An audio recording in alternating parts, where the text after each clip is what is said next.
Okay, there's an outline up here. I'm going to try to write a little bigger from now on, and it's been already suggested I use capital letters and maybe practice my printing a little better. I will do that too.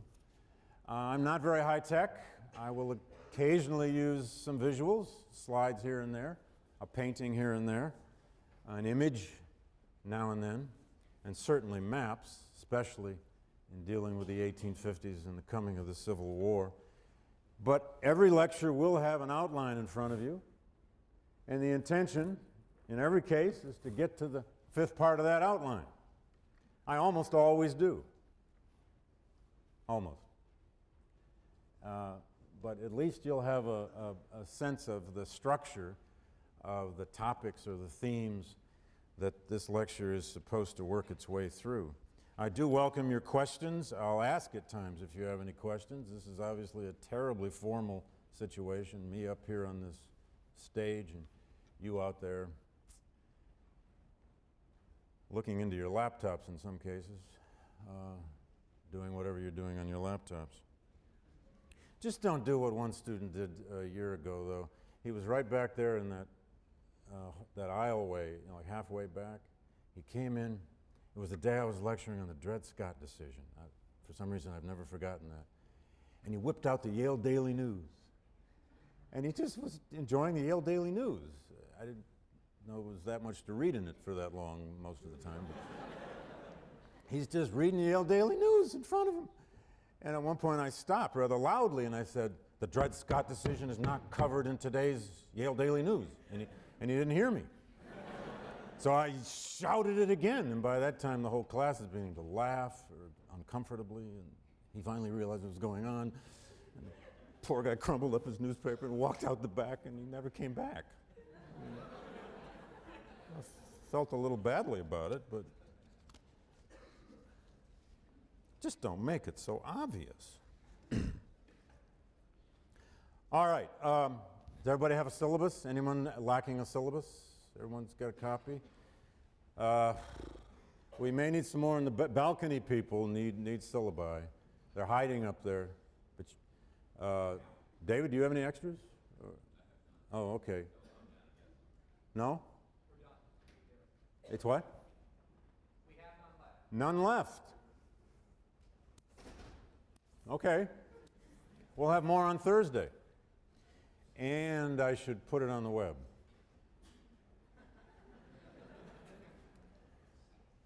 Dumb. I will put it up this afternoon. We'll get it up on the web through the registrar's site or however. Today I'm going to take up the topic primarily of why the American Civil War period has had, still has, such a hold on the American, and for that matter, international historical imagination. That's what I want to talk about primarily. But I want to say a word or two about the structure of the course and what you need to do as quickly as possible. First of all, every lecture, if you look at the syllabus, has a topic, a title of a kind. I will not get behind, in spite of what it may feel like. The readings are listed each week.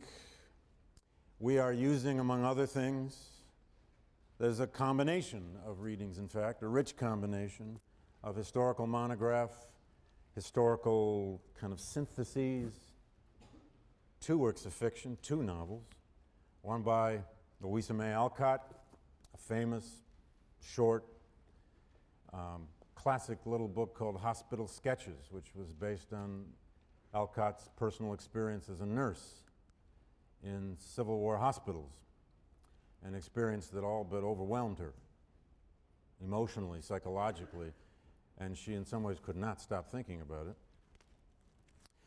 We also are using 2 readers, that is, collections of documents. One is a collection of documents mostly by, and somewhat about Abraham Lincoln, a reader edited by Michael Johnson. There's Nicole Ivey, entering as we speak, the 8th teaching assistant.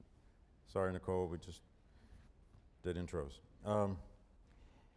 Anyway, one of the readers is Lincoln.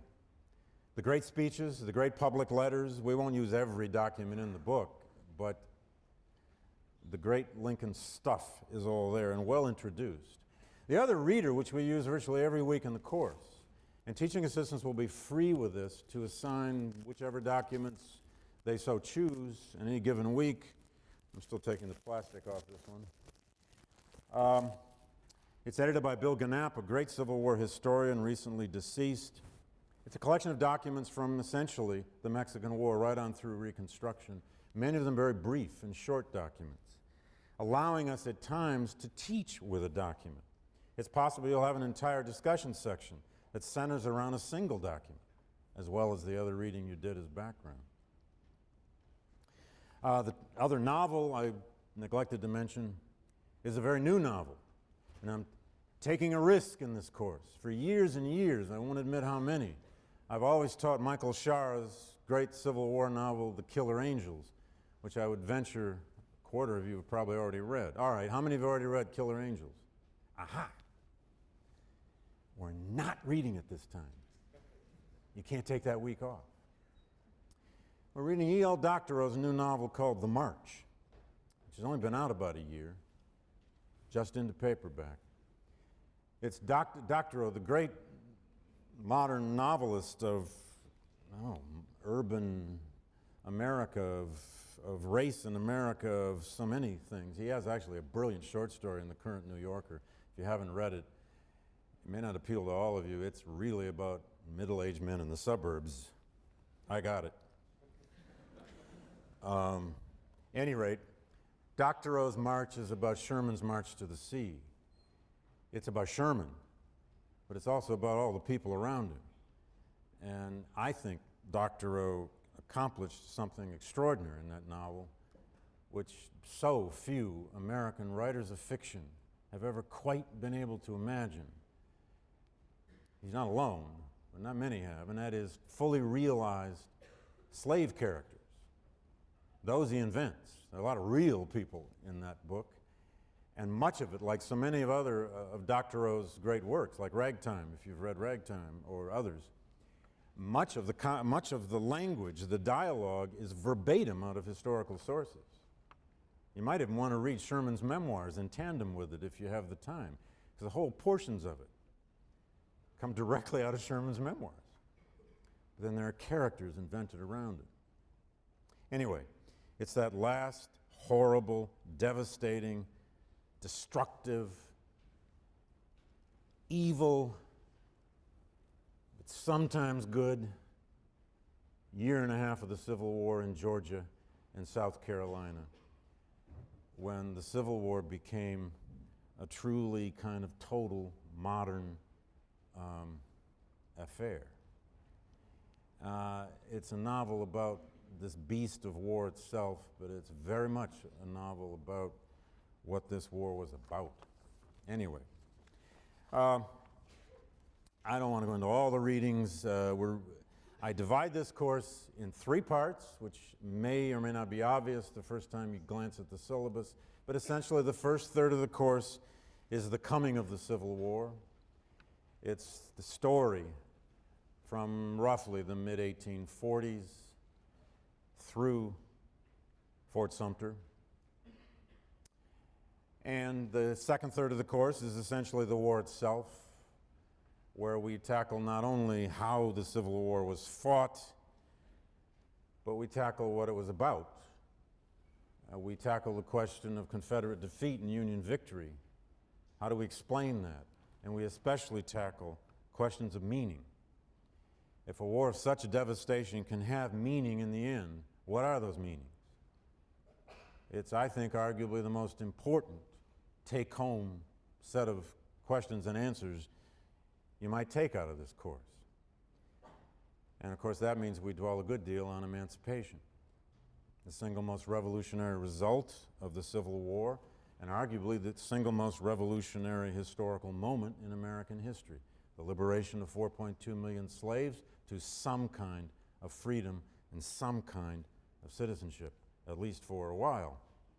And the third third of the course is, of course, Reconstruction. That brief shining moment, as Du Bois once called it, of about 11 years from the end of the civil, from Appomattox to the disputed election of 1876 and 77, 12 years. One of the most vexing, topsy-turvy, turbulent, embittered periods of American history that historians still fight over, to say the least. It is there where we'll try to understand the consequences of the Civil War.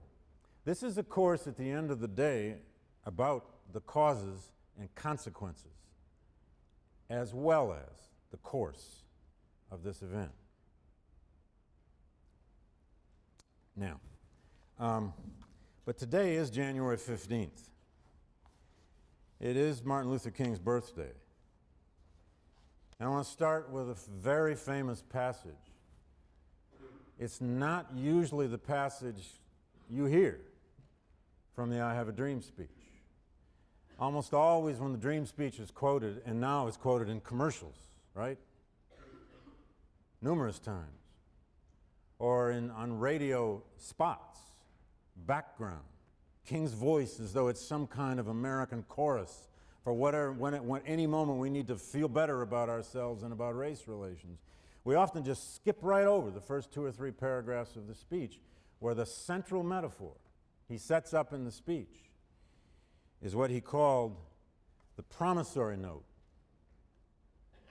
in the Bank of Justice. I am happy to join with you today in what will go down in history as the greatest demonstration for freedom in the history of our nation. And so we have come here, 50 years ago, and here he is drawing directly off Lincoln. 50 years ago, a great American in whose symbolic shadow we stand today signed the Emancipation Proclamation. This was, of course, August 1963. A hot, brutally hot August day, King on the steps of the Lincoln Memorial. This momentous decree came as a great beacon light of hope to millions of Negro slaves who had been seared in the flames of withering injustice. It came as a joyous daybreak, he says, to end the long night of their captivity. That sentence is almost directly from the Bible. But 100 years later, the Negro still is not free. 100 years later, the life of the Negro is still sadly crippled by the manacles of segregation and the chains of discrimination. 100 years later, the Negro lives on a lonely island of poverty in the midst of a vast ocean of material prosperity. 100 years later, the Negro is still languished in the corners of American society and finds himself an exile in his own land. And so we've come here today to dramatize a shameful condition. In a sense, we've come to our nation's capital to cash a check. When the architects of our republic wrote the magnificent words of the Constitution and the Declaration of Independence, they were signing a promissory note to which every American was to fall heir. This note was a promise that all men, yes, black men as well as white men, would be guaranteed the unalienable rights of life, liberty, and the pursuit of happiness. It is obvious today that America has defaulted on this promissory note insofar as her citizens of color are concerned. Instead of honoring this sacred obligation, America has given the Negro people a bad check, a check which has come back marked insufficient funds. But we refuse to believe that the Bank of Justice is bankrupt. We refuse to believe that there are insufficient funds in the great vaults of opportunity of this nation. And so we've come to cash this check, a check that will give us, upon demand, the riches of freedom and the security of justice. I would be thrilled if you walked out of this course and were able to explain to somebody why King made the promissory note the central metaphor of his I Have a Dream speech.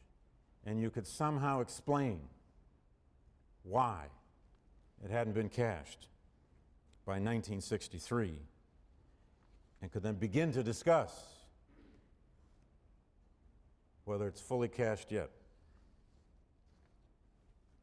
Now, that was just my homage to King. Now, I like to do a little ritual at the beginning of every class. If you'll forgive me, it only takes me about 10 seconds. But you know, we live in a world where all of us in this room take books for granted. We throw books on the floor, we throw books at people. We load them in and out of our backpacks, we drop them here and drop them there, we lose them. We rip them up, we write all over them. I write all over mine.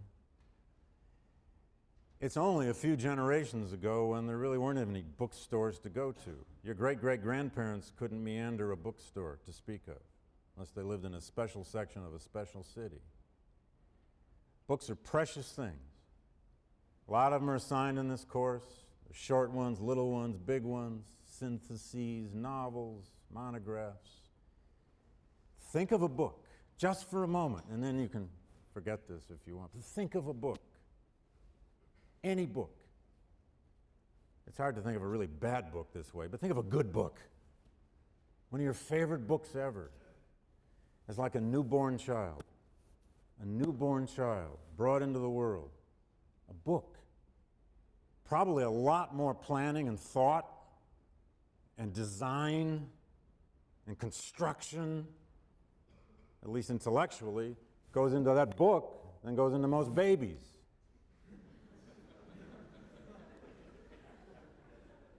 Books have a cover. They have beginnings, middles, and ends. There's somebody's dream. There's somebody's creation. They never satisfy, just like people. But they're in some ways the greatest things we have. And sometimes it's nice to remind ourselves of that in the places where we take them most for granted. I want to quote for you, to you, from the oldest history book in Western civilization. Not just because it's a book, but I think this is a point one can make about any history course. It doesn't matter what the subject is. It can be social history, political history, intellectual history, any history.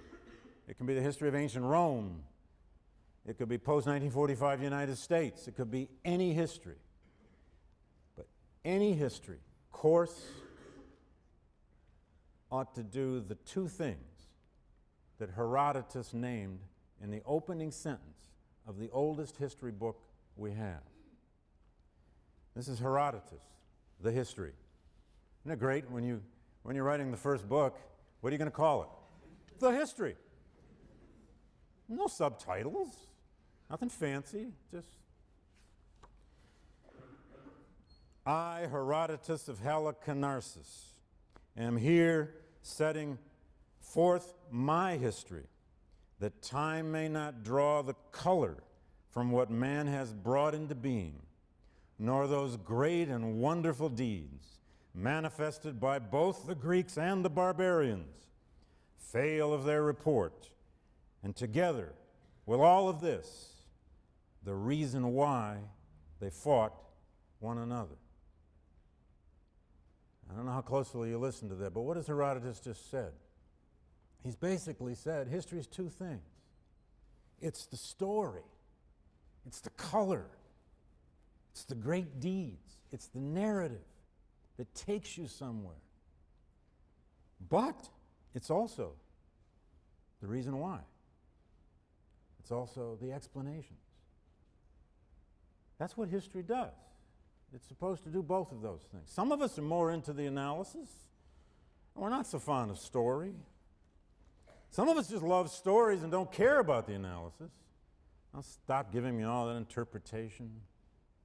Just tell me the good story again. This is what goes on, of course, out in public history all the time. Just tell us the old stories, or just sing us the old songs. Make us feel good again. Stop interpreting, you historians. And worst of all, stop revising. You notice how that word revision has crept into our political culture? When politicians don't like the arguments of people who disagree with them, they accuse them of being revisionist historians. It was even a poll-tested word for a while when Condoleezza Rice was using it. Revisionist, revisionist. As though all history isn't revisionist. My favorite story about revisionism is my buddy Eric Foner was on a talk show once. About 1992, he was on one of those shouting talk shows with Lynn Cheney, Dick Cheney's wife, who was then head of the NEH.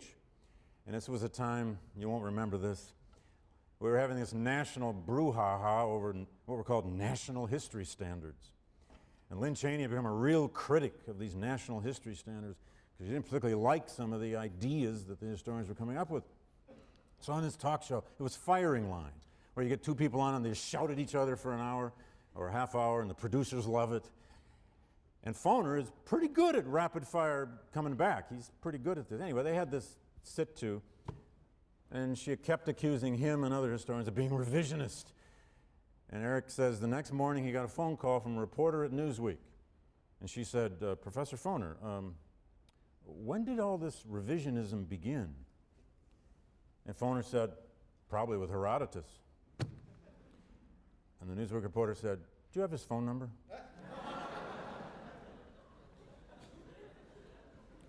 Never underestimate the ignorance.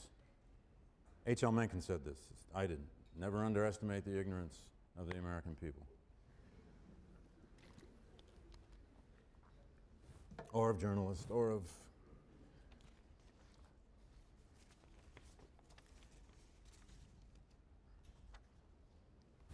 Now, as to this question of why the Civil War has a hold on us, or a hold on a historical imagination in this country, there are many, many ways to think about that. I'm going to take you through 7 or 8 possible answers to that in just a moment, almost like a list. But again, sometimes if you go back to the oldest explanations, you find things that we haven't even thought about.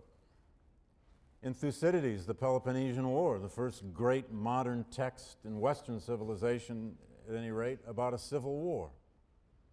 The great Greek Civil War. In Thucydides' great work, he has this little sentence where he actually captures a good deal about why civil wars are such vexing, difficult problems in nations' memories once they've had them. Thucydides said, quote, the people made their recollections fit in with their sufferings. They began to tell a story that reflected their own suffering. Now, the they here might be white Southerners. They suffered. They lost. They were truly defeated, conquered. That suffering might be African Americans. Emancipation wasn't a day of jubilee. It was an agonizing, horrible, terrible, sometimes wonderful set of experiences into the unknown.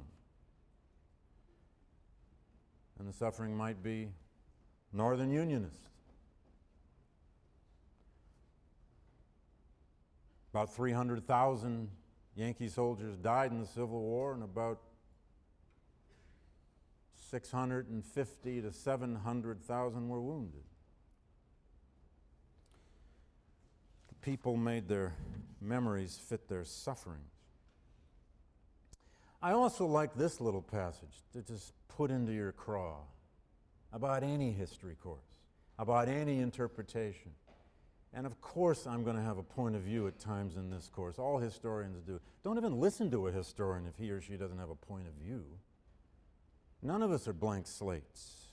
None of us can just tell it like it was. Stop interpreting, please. But I always try to remember William James's passage in one of his pragmatism essays, an essay I think that should be required for U.S. citizenship. If I ruled the world, you'd have to read this for U.S. citizenship. In it, James says, the greatest enemy of any one of my truths is the rest of my truths. It's as though James is saying, Damn, every time I think I really know something, that's the truth. Along comes some other possible truth and it screws it up. Why can't history just be settled? Enough already. If it was, it wouldn't be any fun. If it was, it wouldn't be interesting. If it was, it wouldn't be good for business either. Now, why does the Civil War have a hole? Why are you here? There are 280 of you here for a course on the Civil War. I know it fits 10:30 on Tuesday, Thursday, 100 other reasons. You want a lecture course, lots of possible answers to all that kind of question. But why does this event hold people? There are now approximately 65,000 books that have been written on the American Civil War. This doesn't even really include the books on Reconstruction that have been written since Appomattox. Now, I realized recently in giving a public talk that you can't always say since Appomattox and people know what you mean. I'm going to assume Yale students do, but that's actually where the surrender was signed at the end of the Civil War. I was giving a talk recently and I said, before Appomattox and after Appomattox, and I must have said that 4 or 5 times, one of the first questions in Q&A is this woman innocently asked, what is Appomattox? Oh dear. You know. Well, you see, ma'am. Anyway, since Appomattox, 65, you know what that is? That's more than one per day have been published in this country on this event. Why?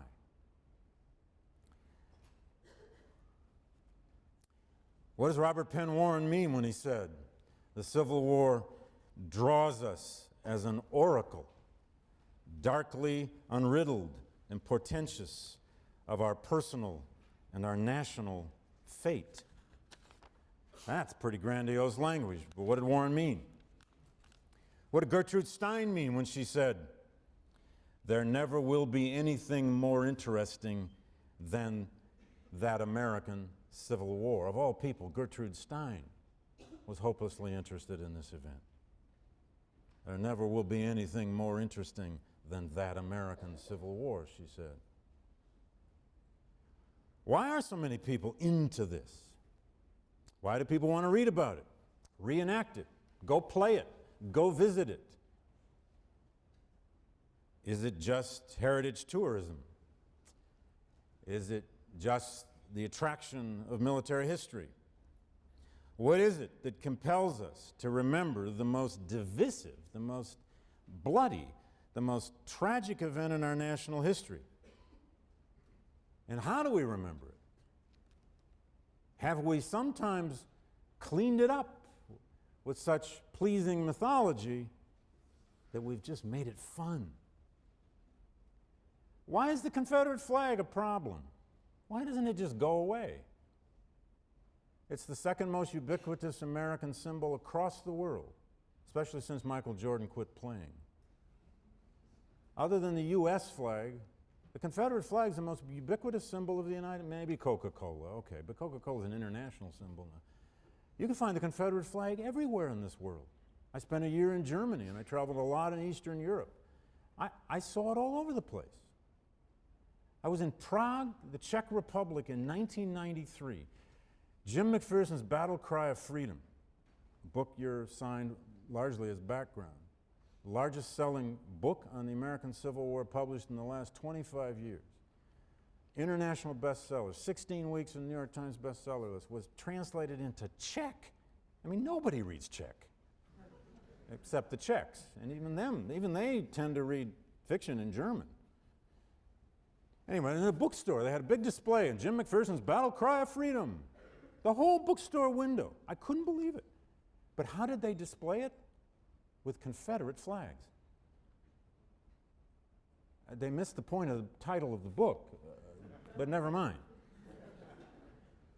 How do you portray the American Civil War symbolically? Oh, it's that Confederate flag that will tell us right away what this is about.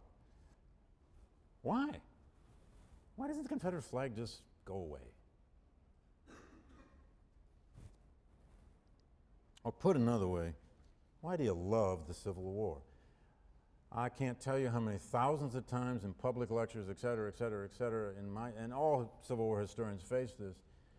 People will come up afterward. Usually they want to show you their grandfather's letters, but they'll say, I just love the Civil War. And you want to just stop them for a moment and say, you need a shrink, or what is it you love? Is it the aftermath at Antietam? Is it the trenches at Spotsylvania? Is it the latrines at Andersonville? Is it Booth killing Lincoln? What is it you love?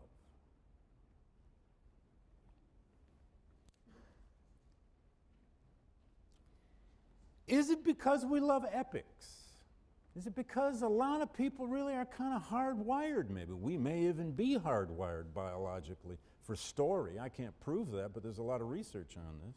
Are we hardwired for story, and therefore, to some degree, for epic stories that have heroes and villains and beginnings and ends and great collisions? Maybe. Is it because Americans love redemption? And people around the world love to think that about us sometimes too. Is it because we like to see, or we've converted this terribly divisive experience into a great unifier? Do we go back and look at the Civil War not only to see the beginnings of our own modern time and a modern American nation, a second American republic born out of the death of the first, and so on and so forth, but do we actually go back to this most dividing experience to figure out how we became unified? Or as William Dean Howells put it in 1900 in a lovely line, he said, what the American people always like is a tragedy as long as they can give it a happy ending.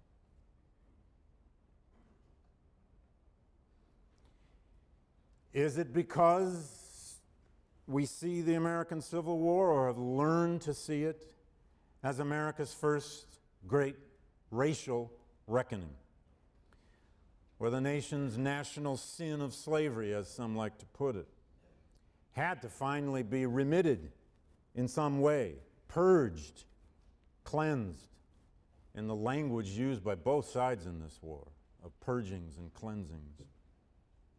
The war that brought a reckoning from 250 years of slavery, destroyed a slave society, brought the end of the first American Republic, and the revolution of emancipation. I think there's a lot to argue that Americans have begun, at least, they've just begun this, to love the Civil War because they love emancipation. They want to live in the nation that freed its slaves.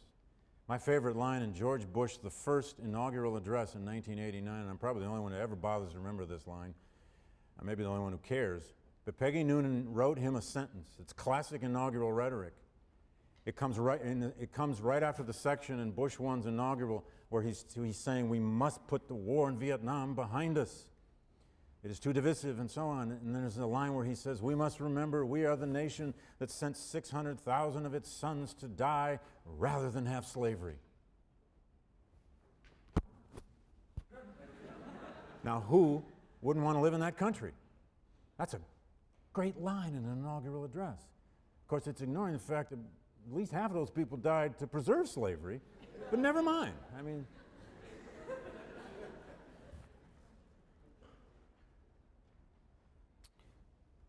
do we love the Civil War because sometimes there's a lot of guilty pleasure, or not so guilty pleasure, in just loving the details of military history?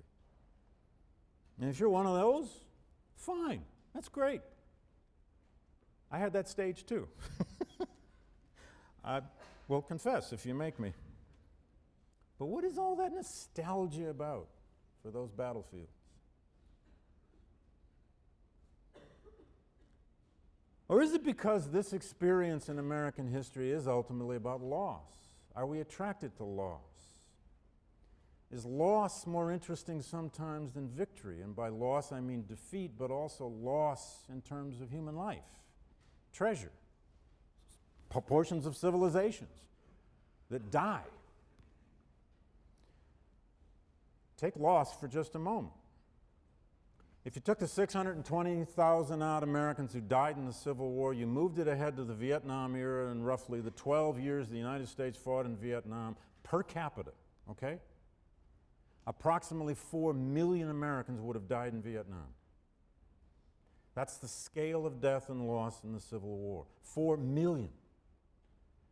Now, Americans will never sustain 4 million casualties in a war, I would argue. I mean, I can't prove that. I mean, unless Osama bin Laden is coming through that window. Who knows? Maybe he will one day. Wouldn't that be cool? I mean, you wouldn't sleep through that lecture. But I don't think Americans will ever sustain that kind. But 4 million, if you came per capita from the Civil War era population to the era of Vietnam. Every year at Antietam, in rural Maryland, on the anniversary of the battle, 17th of September, they put out Illuminati, or the Illuminaria, excuse me. No. Whoa, that's a slip. Illuminaria, or the little candle lamps, all over the battlefield. They put 23,000 of them out, which was the number of casualties in 8 hours at Antietam. And when the sun goes down, you can look at the battlefield and get a sense of this kind of powerful, almost artistic sense of the loss. Every one of those little candle lights was a human life.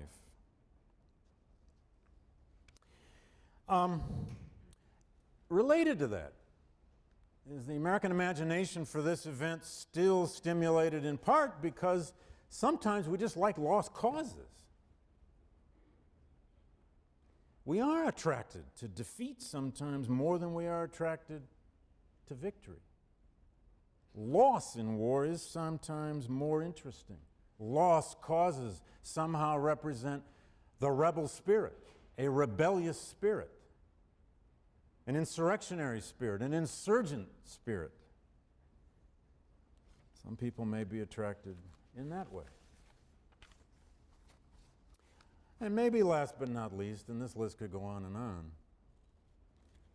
there is, I think, an interest in the Civil War among serious readers in particular, because it does somehow satisfy that search we often all have for origins. The origins of the modern nation state, the origins of big government, the origins of centralized power, the origins of what seemed to be the death of states' rights, but it surely didn't die, did it? We have a states' rights Supreme Court now, in case you didn't notice. The birth of a kind of modernity in America in many forms comes out of this era. It doesn't just come out of the Battle of Gettysburg, but it surely comes out of the era.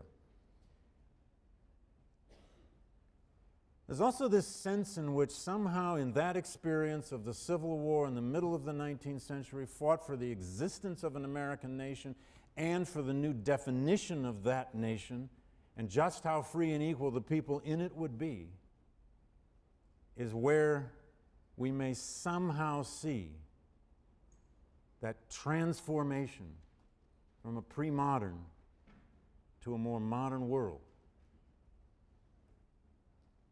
And sometimes I suspect that's what attracts us. Now the watch says I only have about 2 minutes, so let me leave you here. I do think sometimes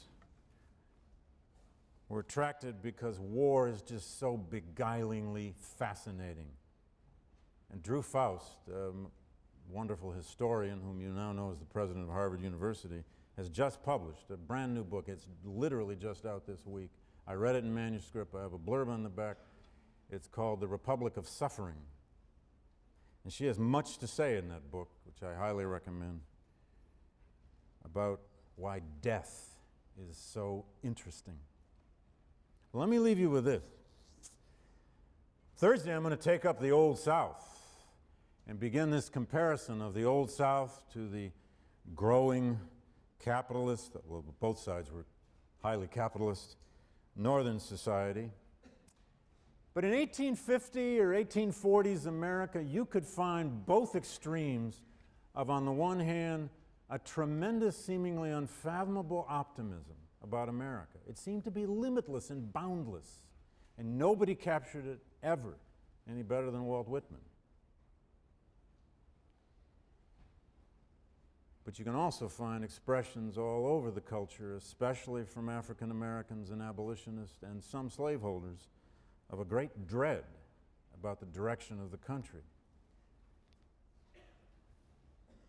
In Whitman's first line of his drum taps, his famous collection of Civil War poetry, comes that phrase, which is up here, "First, O songs for a prelude." And that first poem in drum taps is Whitman trying to capture just how exciting war can be. But he'd also written a poem like Democracy. And I'll leave you with this, and I'll start with a response to it on Thursday. In Whitman's Democracy, as well as several other Whitman poems, you can find this limitless sense of optimism. Just listen to his words. Sail, sail thy best, ship of democracy. Of value is thy freight. 'Tis not the present only, the past is also stored in thee. This America, this thing called America to him, is the whole world's new beginning. Thou holdest not the venture of thyself alone, not the western continent alone. Earth's resume entire floats on thy keel. O ship, is steadied by thy spars. With thee time voyages in trust. The antecedent nations sink or swim with thee. America is everything now, according to Whitman. With all their ancient struggles, martyrs, heroes, epics, wars, thou bearest the other continents. Theirs as much as thine, the destination port triumphant. Steer then with good strong hand and wary eye, O helmsman. Thou carriest great companions. How can I pierce the impenetrable blank of your future? I feel thy ominous greatness, evil as well as good. I watch thee, advancing, absorbing the present, transcending the past. I see thy light, lighting, and thy shadow, shadowing, as if the entire globe. But I do not undertake to define thee. Hardly can I comprehend thee. Well, that's Whitman saying, as we all do at times, America is an idea. This course is the story of what that idea was and what happened to it and the chance it had coming out of it.